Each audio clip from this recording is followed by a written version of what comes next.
Welcome back, better than ever. This is the AZ Sports Box. I am Moses Solis. This is the one and only Caleb Bushi. Hello, folks. We're so glad to be back, aren't you, Caleb?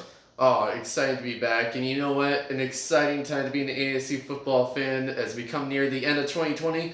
There's no doubt it's been a rough year, but I gotta say, after that Territorial Cup performance, 2020 has felt pretty good, at least for that week. Maybe it redeemed itself.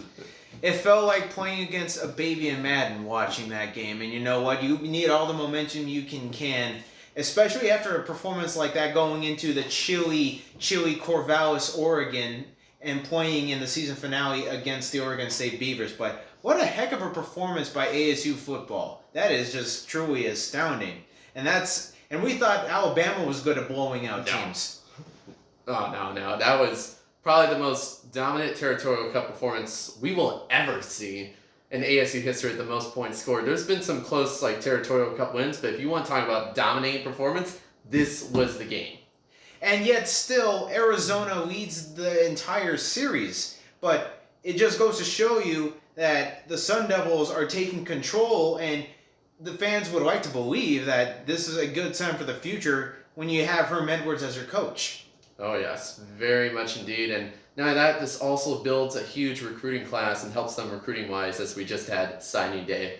So it's a bright future ahead for this ASU squad, even though next year could be Jaden Daniels, or at least his second to last year with the team. So, well, though, to be fair, the fact that I believe everybody in the Pac-12 is going to get an extra bit of eligibility, so I don't think it's going to be that big of a concern. Sure, you might have most of your roster back, absolutely, but I feel for the most part that that probably won't be an issue to worry about quite just yet, about whether or not Jaden Daniels is going to stay or not. Yeah, we'll see. I think like I said, Daniels is such a talented quarterback. He might be all ready for the NFL. We'll see. But why don't we go into some highlights? Take a look at that dominating performance. So many points, so little time. We got to get right into it, though. Territorial Cup 2020. No better way to begin than with this rivalry here in this state of Arizona. And we started off right away. DJ Taylor taking the return inside his own end zone. He gets a couple of good moves, makes some nifty changes, great blocks, and he's already running down the sidelines, past midfield, past the 30, and he's all the way into the end zone to start off this one with a bang. And even though there's no crowds there in Tucson, the crowd is already silent at home.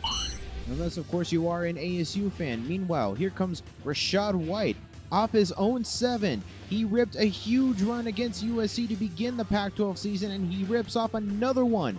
Faster than the Phoenix Light Rail, 93 yards for a score, all the way to the house. And meanwhile, the ASU defense is feasting on the Wildcats, forcing a turnover, a fumble on this play. This would be one of many turnovers the Wildcats would be forced to suffer. But it would also be the amount of points they would score after Marcus Wiley runs in this touchdown. Going into the third quarter, Jaden Daniels, play action. Across the middle, there's Curtis Hodges, and Curtis Hodges will run all the way to the end zone. Like a student who just finished his last final test, he is exuberant. Going into the fourth quarter, here is a fantastic feel-good moment. With around 7 minutes left, a handoff to walk-on running back Jackson Huh, fighting for his touchdown. He gets it. The young man from Shaohuan, China. And a little bit of college football history too, as Jackson Huh became the first Chinese-born player to score a college football touchdown.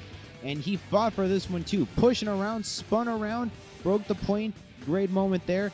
Wildcats lose for the third time in a row.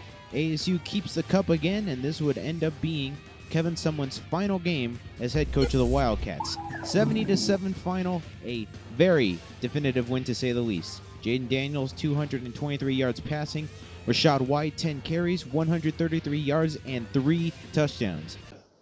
For years, Suns fans have been clamoring for a solid supporting cast for the star that is Devin Booker, and now that he has DeAndre Ayton, Jay Crowder, and Chris Paul, this looks like a Suns team that is going to be shooting for the moon. And with more on this, we now turn it on over to our new AZ Sports Box reporter, Olivia Eisenhower, on the Suns preview.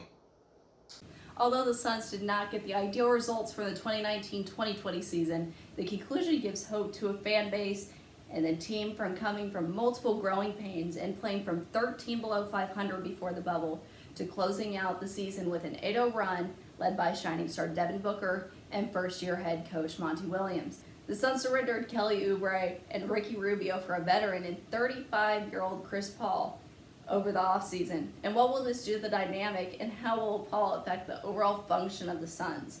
According to ESPN, the Jump's Amin Al-Hassan. Everywhere he's gone, he's made his team instantly better. That's probably because you don't have to fit him into the offense or get him up to speed or, into the flow, because he is the offense. The ball is going to be in his hands, and he's going to dictate who gets what. And he does it better than probably any other guard in the league right now, and one of the best to do it in history. So I don't expect there to be chemistry issues. To back this, you can use his career with the Thunder as an example, as he took the franchise to the playoffs and further than expected despite his age.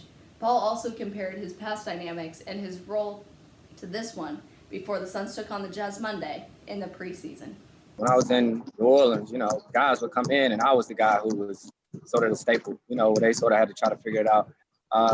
In LA, we pretty much had the same team year in and year out. So we were just almost fine-tuning things, right? Like, let's try this in the preseason game. Last year was totally new with OKC.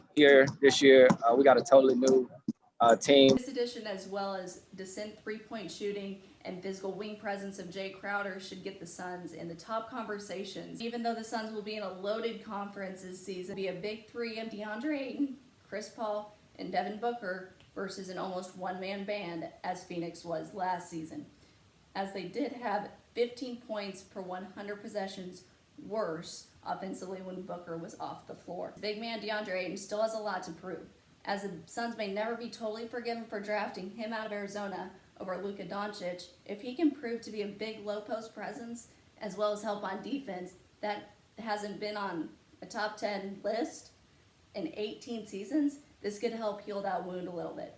Coach Williams and Devin Booker both spoke on what they thought about the defensive struggles that led to the fall on Saturday to the Utah Jazz. Just staying in front of the ball is something that we're going to have to get better at with this group and not rely on weak side help or DA at the rim as much. We're helping too much a little bit sometimes. And then other times just relying on the help and letting blow-bys happen instead of just guarding the ball. You can expect to see the Suns make a postseason run, but with one of the youngest teams in the league and the 11th best odds in the Western Conference and 16th best in the whole league to win the finals at 66-1 odds, this might be all for a still growing team with a second-year head coach. Make sure to mark your calendars for December 23rd, as the Suns will take on Dallas at home for the season opener. For your Phoenix Suns preview, I'm Olivia Eisenhower. Back to you guys.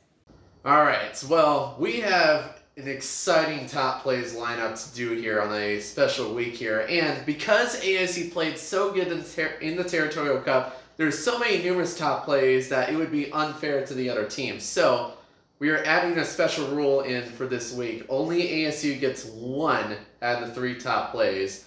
Now, we have some special others, but you ready to see what they are? I am ready to see what they are. I can pick from a good one. I can pick from a couple of good ones, either the start or the last touchdown, which was a feel-good one, if I might add. But let's see how good those top plays are.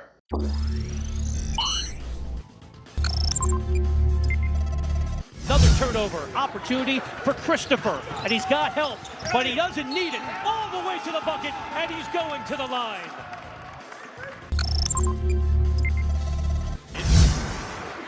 Toward the sideline, there's Hopkins again.